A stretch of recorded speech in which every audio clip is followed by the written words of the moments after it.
listening to Music 101 with your host, Alexxis Steele. Sponsored by Steele Notes Magazine. You can find them at the web, folks, at www.steelenotesmagazine.com. Hi, this is Music 101 with Alexxis Steele. It gives me great pleasure to bring to you this evening author Laurie Kaye of the book Confessions of a Rock and Roll Namedropper. How are you doing tonight, Laurie? I'm doing great, thank you. But I have to tell you, the actual title of my book is Confessions of a Rock and Roll Namedropper, My Life Leading Up to John Lennon's Last Interview. That's right. That's right. Can't forget the subtitle, right? Very important. Yes, it lets people know what the basis of my memoir is. Yes. Because it's the story of my rock radio-related early life and career wrapped around what tragically turned out to be Lennon's last day on the planet, December 8th, 1980, which I was unbelievably able to spend with him and Yoko at the Dakota, and I felt like I'd begun to make lifetime friends. But sadly, of course, that couldn't happen because John was shot and killed mere hours after our get-together. Ugh. Right. So let's start at the beginning a little bit, Laurie, and so our listeners can kind of have a background on you, and then we'll lead up to that fateful day. Okay? Of course. All right. So, talking about your background early on in your career. You started out as a teen runaway from a dysfunctional family to studying Balinese dancing in Indonesia, to become a journalist, writer, and producer, and went on to many, many concerts, hung out in the Cali scene. So let's talk about those early days of Laurie, like back, I guess, starting when you were 18 years old. Well, even before that, when I was in my early teens, I started subscribing to the New York newsletter Village Voice because I loved reading the writing of their talented music critics and reviewers, and it taught me the best way to write too. And shortly afterwards, I got my first assignment myself to review a concert for the Florida-based music magazine that was a Rolling Stone competitor called Zoo World, whose editors were super impressed with my writing ability. What they told me was, "You can write up a storm. You have a style that's all your own." So I ended up reviewing Paul Simon for them, his first solo tour following Simon and Garfunkel, which I saw at the Santa Monica Civic, the same venue where I ended up meeting Dick Clark for the first time just about 10 years later. And that's when I was lucky enough to start working with Dick Clark, writing his weekly radio countdown show. And then he hired me to ghostwrite his nationally syndicated weekly newspaper column.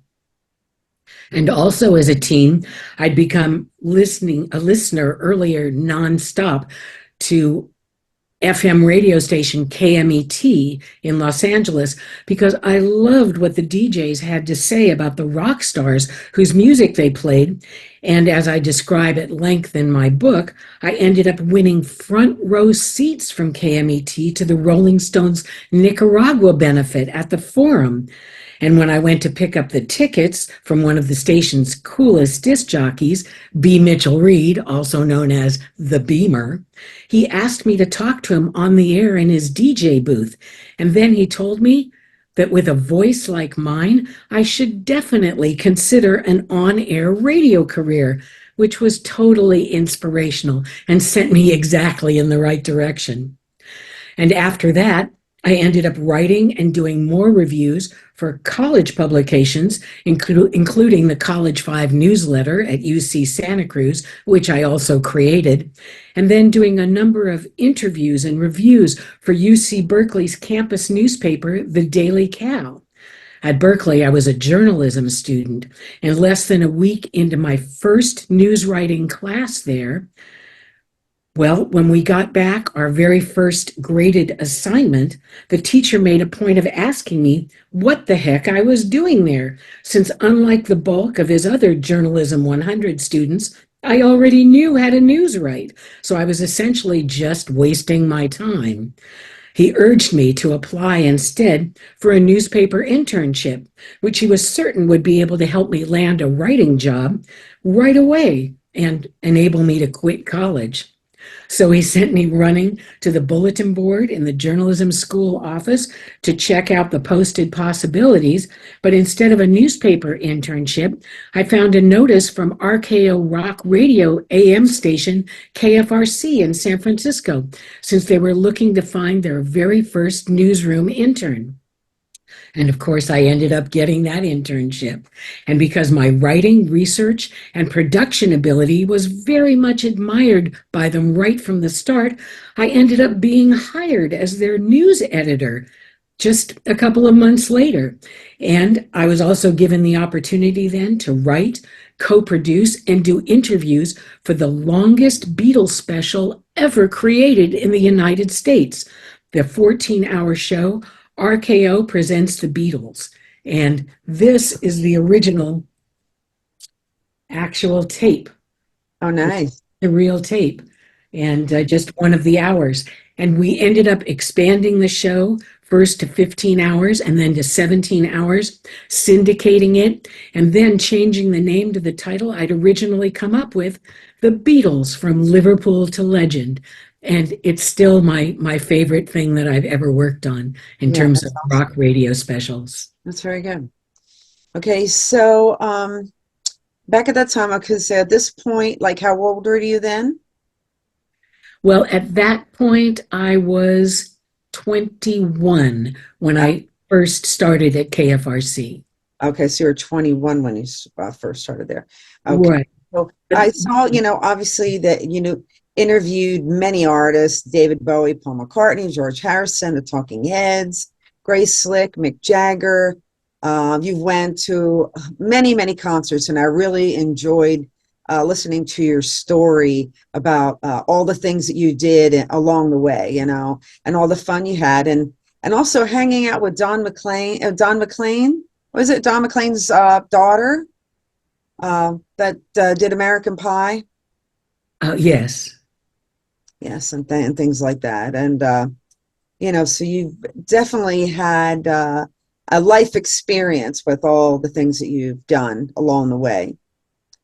Well, more than anything, while I was first at KFRC, what I really wanted was to be an on-air anchor reporter there. But because it was the /1 AM station in America, I understood that I needed to start elsewhere. So I was immediately hired to become a newscaster at WOW AM in Omaha, the 50,000-watt Midwest station where Johnny Carson first started out before heading on to his TV career. And then, before a month went by, I got hired by King AM in Seattle. And after that, I happily ended up on air at KFRC AM radio back in San Francisco. And I was sent to London with my RKO team to interview Paul and Linda McCartney and the latest lineup of Wings. And that was in June 1979, just about 6 months after my solo interview with George Harrison, and a year and a half before December 8th, 1980, when my RKO team and I were sent to the Dakota in New York to meet up with John and Yoko and promote their album Double Fantasy. And that's what I still refer to as the best and worst day of my life. Sure. And let's move on to talk about that. So this was during the release of Double Fantasy. You were doing an interview, Yoko's office. You described as the fluffy shag carpet and a glass top coffee table with snakes on it. Oh, it was amazing. And all throughout the interview, when I wasn't staring right at John or Yoko, I kept looking at those metal snakes coming up the legs of the coffee table and thinking, am I really here? Am I dreaming? Is this a psychedelic experience? But of course, I was really there. And I wish I'd taken a picture of that coffee table and the legs, because I want to remember it visually as well. Yes, that sounds really interesting. And how you described John, he was sitting next to you on the love seat, I believe you said. It was amazing when he came in, and I was sitting on what was a very small love seat, and he came in and he sat down right next to me on it. And it was so great because I've never been so validated in an interview in my life. And I've had incredible interviews, but to have John Lennon comment after questions I asked or comments I made and say, "Excellent, Laurie. Absolutely. Yes." And then push down on his glasses and look at me with his big eyes over his nose and smile. And it was like, oh my God, I've made a tremendous friend that I have so much in contact and common that I have so much in common with. And it was incredible. And I had a wonderful time. And I had the same kind of great relationship with Yoko too. Yes, that's awesome. And then you bought a gift for their son, Sean, a little wind-up dragon that John liked. Oh, it was incredible. It was a wind-up dragon toy metal that just sparked like almost flames, it looked like, and walked along the table. And I bought it in Chinatown next to KFRC at a store there, thinking, oh, a kid's going to like this. But of course, when I got there and I showed it to Yoko first, she said, oh, it's great. John's going to love this. We may never want to give it to Sean. We may just play with it ourselves forever. And that was exactly John's attitude too. And when he finally did get to play with it at the end of the interview, he wound it up and sent it going along the coffee table and was looking at it and just so cheery and thrilled. And he said, yes, Sean would love it. But his attitude was, if we give it to him. And the funny thing was, I've just wondered after, all these years, 40 plus years, did they give it to Sean? Because he wasn't there that day. He was off with his nanny for the day while we were doing the interview. And I've wondered all these years. And finally, this February, I got to meet Sean. It was at the screening of his Academy Award winning short animated film, War is Over. And of course, the first thing I told him was, yes, I was the one who had co-conducted his dad's last interview. And by the way, I said, did Yoko, because John was already passed away, did Yoko happen to give you that toy? And he said, oh my God, yes, it was from you. It was incredible. I still think of it and love it all the time. Aww. My heart just almost exploded. I was so excited. So, of course, I also gave him a copy of my book that I had with me and signed it for him. And he was excited and said he'd share it with Yoko. And it was just tremendous. I waited over 4 decades to be able to ask him if he got that toy. And it was so thrilling to hear that he did. Yeah, so also, I guess with Yoko, you had a copy of her Grapefruit book, and because you were a big fan, that was what, poetry and conceptual art, I believe. I still have the copy. There It you was go. amazing because I wanted it so badly when it first came out and I first heard about it, but it was expensive and I was basically broke. And I was saving every penny I was making babysitting or working at McDonald's so I could run away from home and pay for a place to live. So I couldn't buy myself anything. But then years later, when I was a student at UC Berkeley, I happened to be walking by one of their most famous bookstores there. I looked in the window and they had a discount table.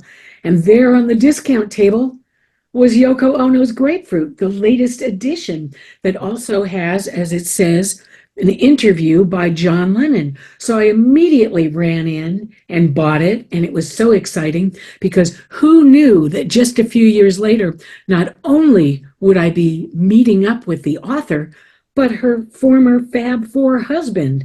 And of course, they both just begged me to let them autograph it for me. So I did.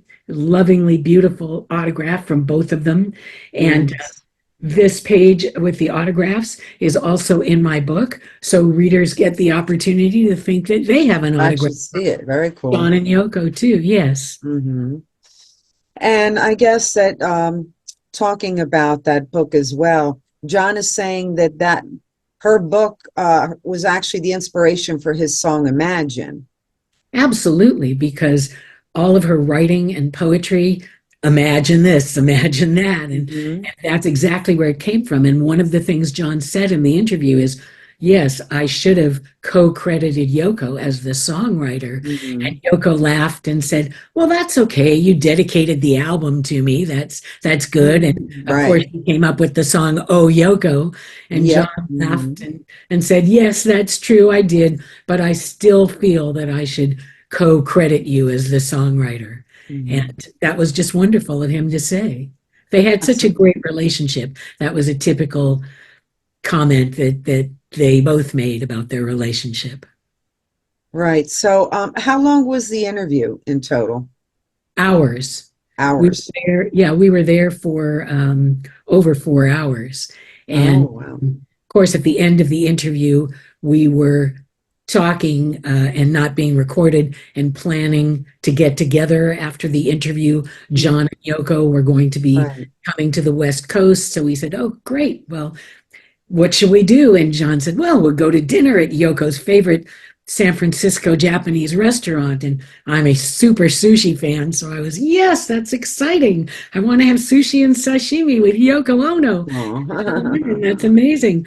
And plus, I wanted to talk about all of the things that we didn't talk about during the interview, like everything we had in common and how cool it was to have a great relationship and get advice from Yoko and John about how to get a good relationship going, because at that point didn't have one.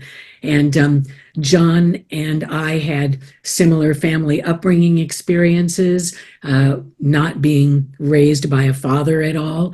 And so I wanted to talk about that.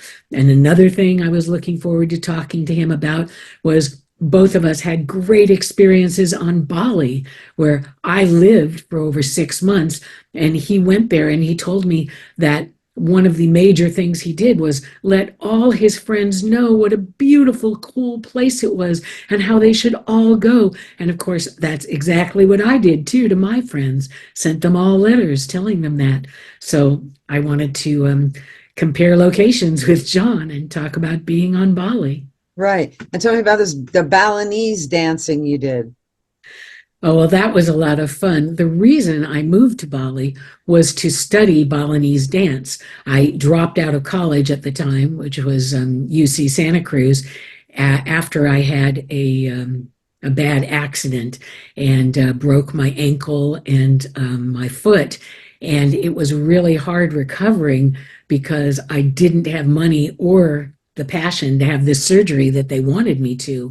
So another piece of advice I had was, well, do a lot of dancing and exercise. And I said, okay, I can do that. What kind of dance? What kind of exercise? And the person advising me said, actually, Indonesian dance, Balinese dance is really good for your feet and your Oh, legs and ankles. So I said, great. And they said, you can go to UC Berkeley and take classes there because they have a big Indonesian music department there. So I checked it out and it seemed very exciting, but I thought, why should I do this in Indonesia? I can go to Bali and do it with the yeah, people right. there. So I was able to do that thanks to a tribute I got from another college, which was really great. And I was able to go to Bali and teach English as a second language, which was how I got my visa and was able to stay for that long of a time. And I took Balinese dance lessons from one of the best local dancers there. And it was great. And it really helped my ankle and my foot. And I think after all these years, that's probably what saved me. And I didn't have to have the surgery. Wow. So I've never seen Balinese dancing that I know of. So what kind of dancing, other dancing could you liken it to?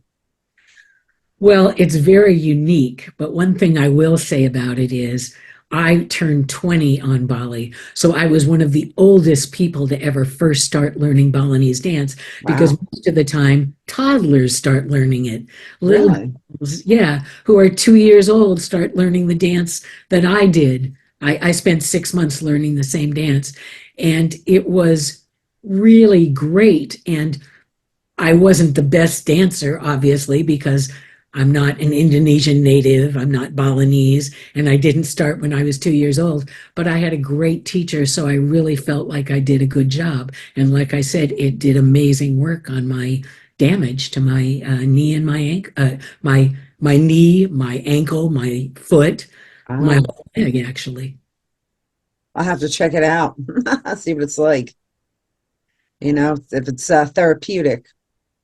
It was fun. And if you have a chance, I would say go to Bali because even though I haven't been in decades, I'm sure it's still incredibly beautiful, although, of course, a lot more crowded than when I was there. Is that like that song Bali High? That's the same place? Yes, it is. And the funny thing is, of course, I named every single one of the chapters in my book after a song, mostly rock songs and pop Mhm. songs. But the one song that wasn't a rock or pop song was Bali High, which is from a Right. musical. Hmm. And so I named it Bali High, but not Bali High HAI, like the song is titled. I Right. named it Bali High HIGH because Mm. that's what I did in Bali. I also got high.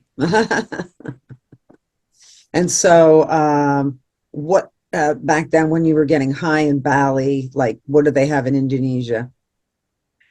Well, they had whatever you were looking for, but I actually only got high once with psychedelic mushrooms. Oh, Uh, it was a really great experience. uh-huh. And actually, my book has a lot of getting high in it because it's basically about my life related to sex and drugs and rock and roll. And all Hmm. three played a major part in my existence.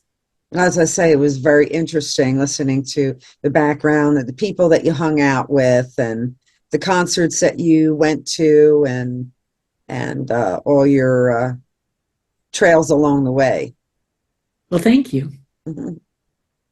Yeah, it was a very, very enjoyable book. I'm happy to hear that. I hope everybody else thinks so too. It's been Oh, getting some good reviews I'm and sure they will. So tell me now, eventually you went on to working for Dick Clark. Tell us about that a little more.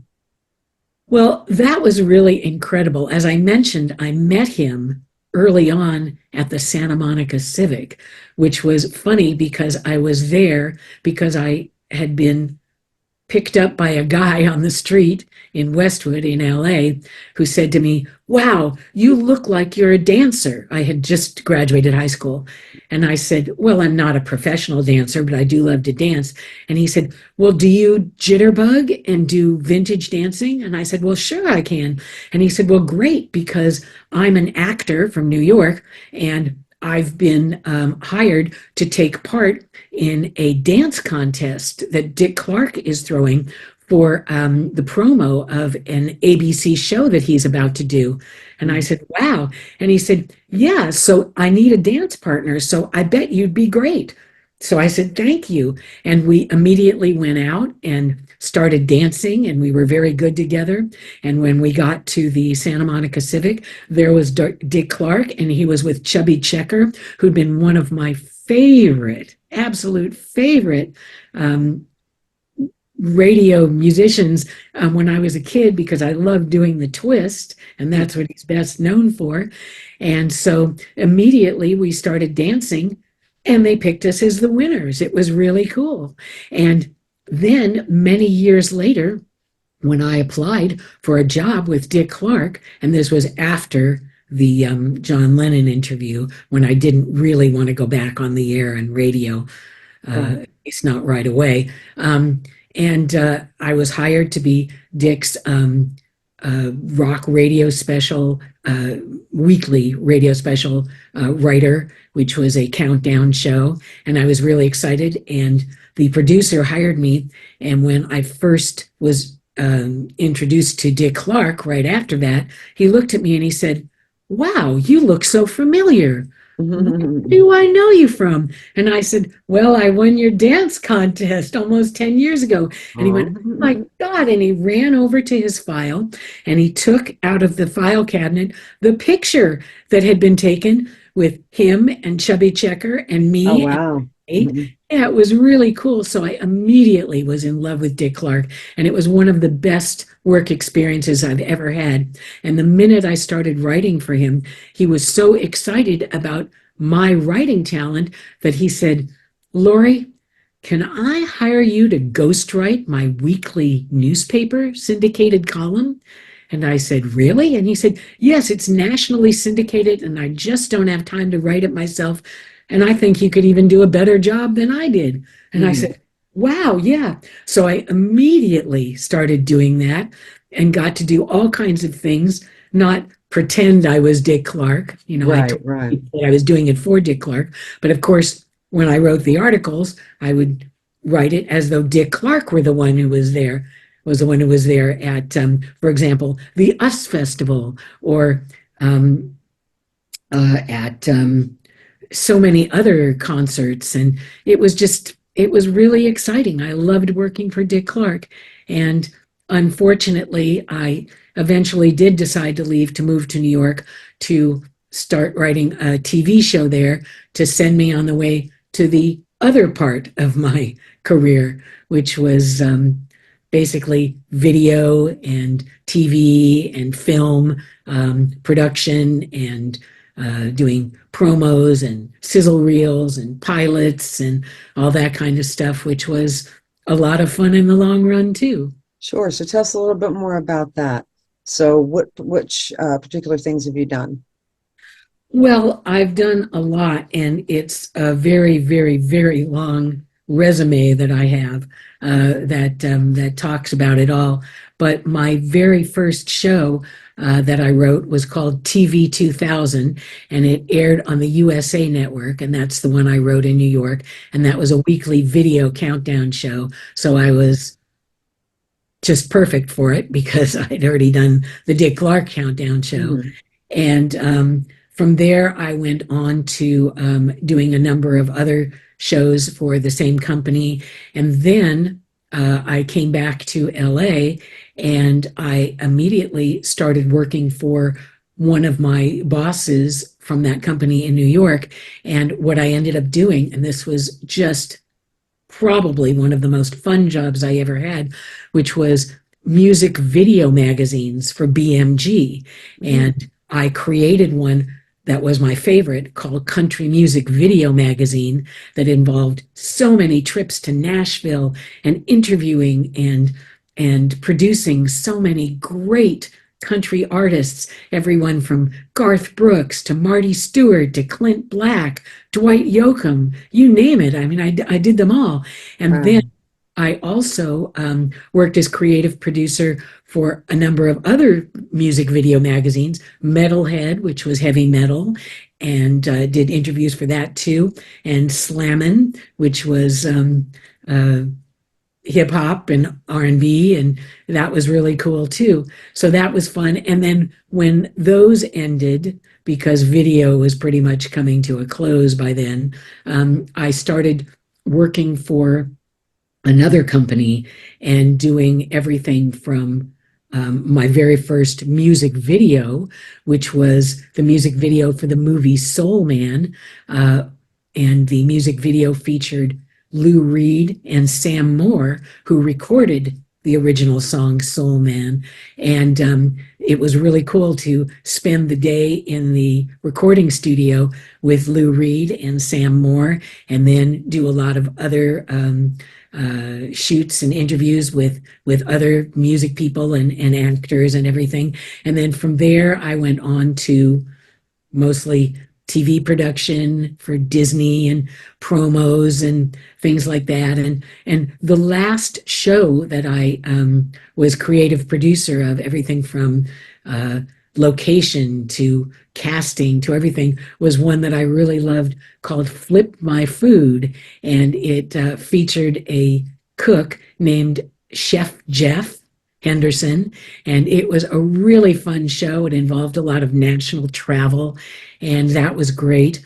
And since then, of course, with COVID and the whole pandemic, TV production really slowed down. Well, first it came to an absolute close. So all I was doing just about a year later were pilots and for network shows, and that was really fun. But unfortunately, after that, it didn't work out for me to continue because I'd already started writing my book because I had all this time available because there was no TV production when COVID Right, hit. right. So that was more important to me to be able to finish my book and get it published and start doing promotion, which I'm still doing now. Oh, sure. Takes a lot of promotion, that's for sure. So, Laurie, Absolutely. how long did it take you to write your book?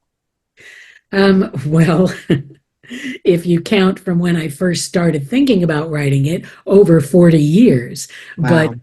actually, I first started writing it in 2020, right after COVID basically killed TV production. Mhm. And it was not easy to write because honestly, something I realized while first starting to write my memoir was that unless you've kept a daily diary and written down what goes on in your life every day of the year, which Right. unfortunately I never did, lifetime memories can really be hard to come back to, especially the older you get and Sure, yeah. start having memory issues because so many years have gone by. And then if you're not a celebrity, which of course I'm not, getting a literary agent and publisher eventually interested in your memoir can also be extremely difficult these days unless you're willing to self-publish, which I never was. So lucky for me, I was able to make my book work right off the bat and find a traditional independent publishing company that was super eager to read my self-edited first draft and send me a contract right away to publish my book. Yay! Oh, that's good. That's very good. And okay, so you have what, 19 chapters in your book? 18 chapters, 18 chapters, okay. And and how many plus, pages? oh, it's about 230 something pages, but plus what also I have is an amazing forward of my book that was written by Kenneth Womack, who's a best-selling Beatles author and has been for years, and he's interviewed me for his book as well about John Lennon's passing. Nice. And that's how I got to know him. And he was very encouraging and read my book and just was super complimentary and wrote a great couple page forward for it. So that's in my book and also in the audiobook version. And he recorded that. So that was really cool to add to it.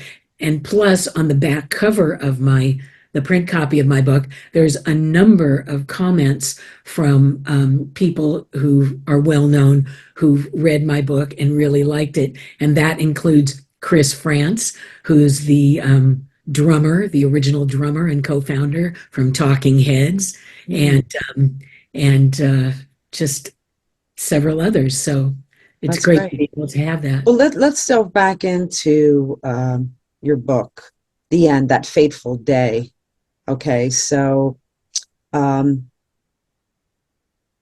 when you, after you were doing the interview, there was, or during the interview, I should say, there was a phone call that was received by one of the staff, John's staff, because he was supposed to go to the recording studio, right?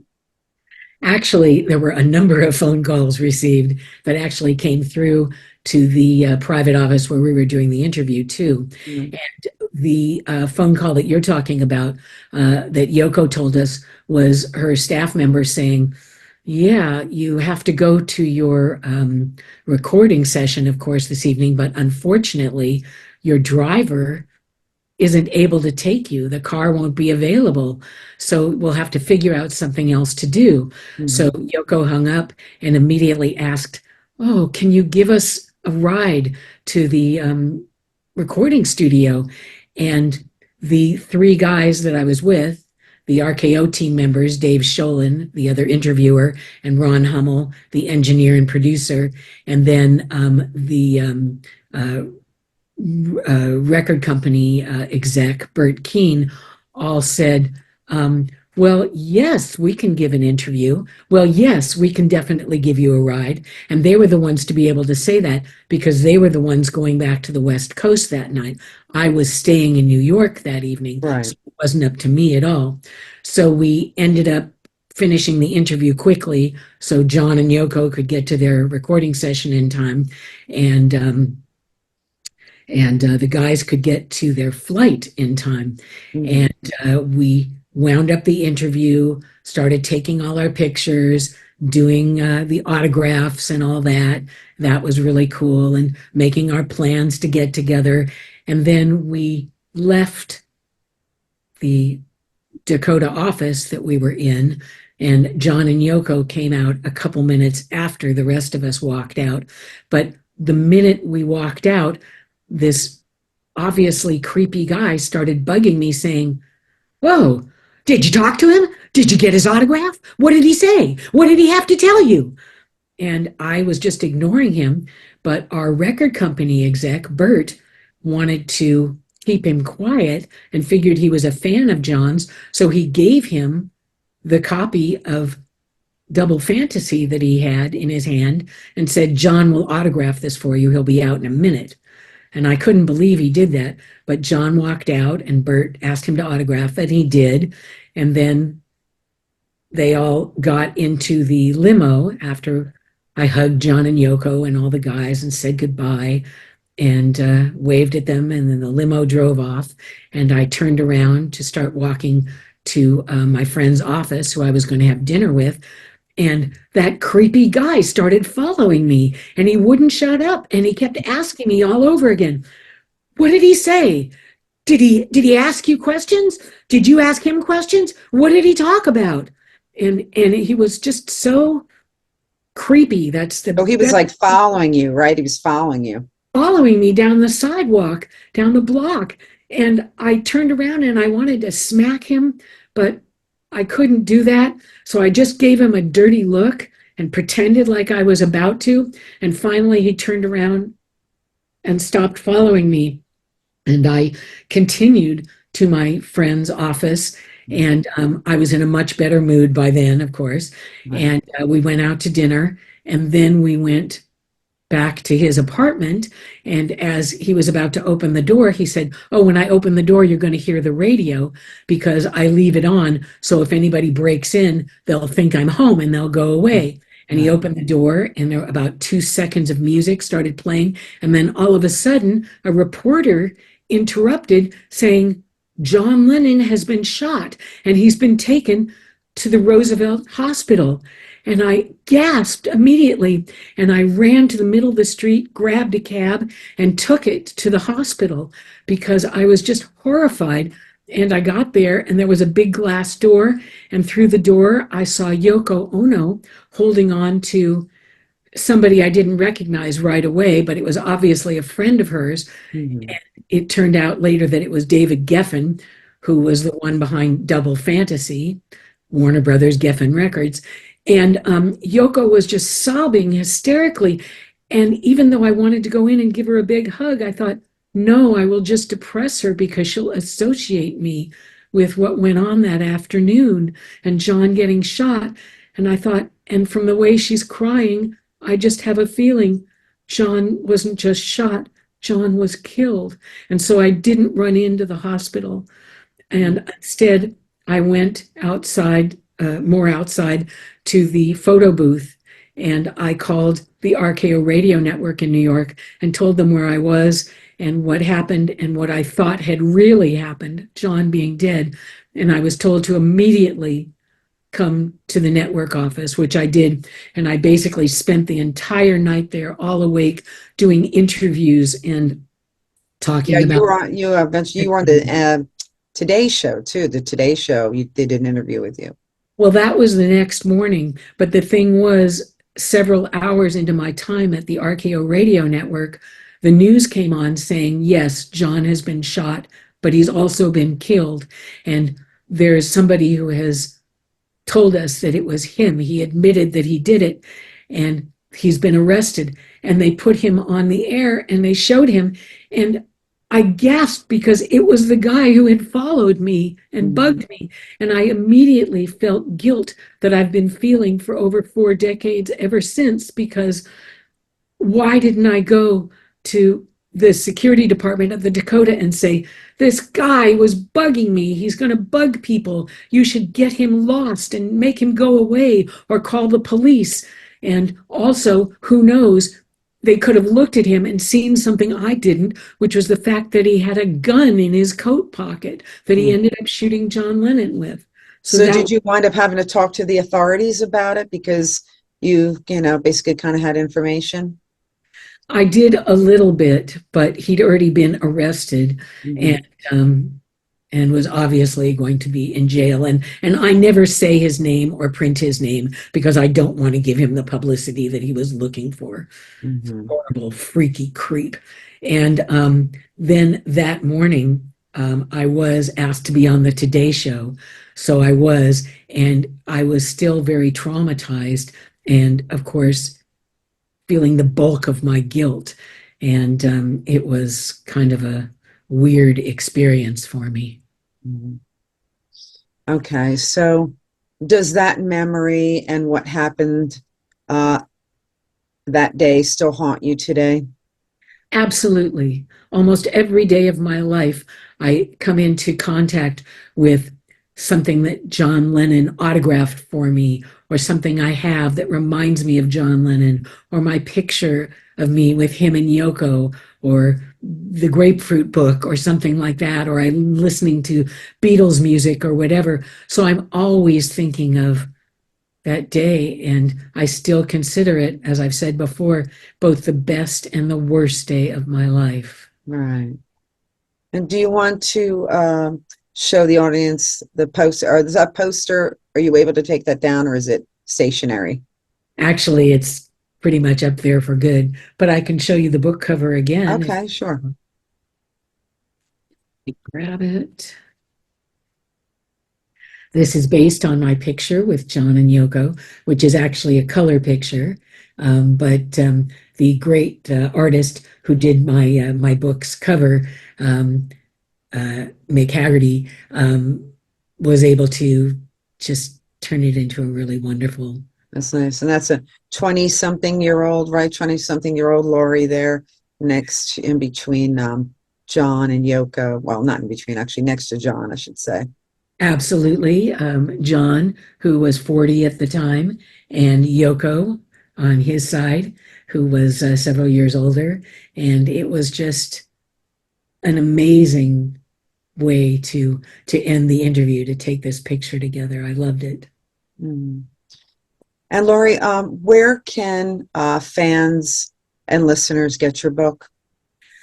Well, they can check out local bookstores wherever they are, but they can definitely get it online everywhere from Amazon to Barnes and Noble to just about every bookstore in the country, as well as Target and Walmart and Goodreads, and you can order it from just about anywhere, I'm happy to say.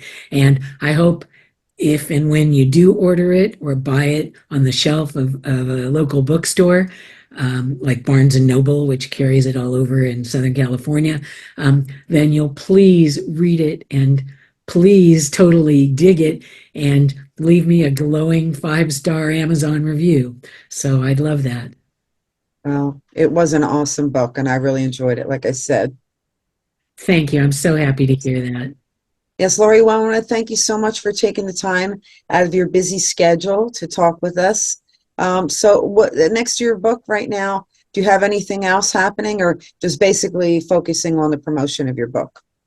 Well, I'm doing a lot of book promotion, which also involves travel planning. For example, I just went to the Fest for Beatles fans in New York to as a special guest to do everything from author discussions to signing and selling my book and talking to people and meeting up with them. And I'm hoping to do a lot more of that kind of thing and travel to do book signings elsewhere in the country and hopefully in England too. So Nice. Mhm. yeah, so actually I am pretty busy these days. Right. That's great. Well, I want to thank you once again, like I said, for coming on and sharing your story. And I would urge readers and listeners everywhere to get a copy of this book. It's also available on audiobook on Audible. So for busy folks like myself that want to throw on a pair of headphones and go about their business can listen to Laurie's book. So there's no excuse if you don't have time. And the cool thing about the audiobook is not only that it's self-voiced by me, but it includes a lot of the original interview bites. Yes, the actual voice clips. Yes. Yeah, I really like that too. Great. Well, thank you very much. It was a pleasure to meet up with you. Okay, thank you. And once again, it's Confessions of a Rock and Roll Name Dropper. My life leading up to John Lennon's last interview. Thank you once again, Laurie. You have a great night. You too. Bye-bye. You're listening to Music 101 with your host, Alexxis Steele. Sponsored by Steel Notes Magazine.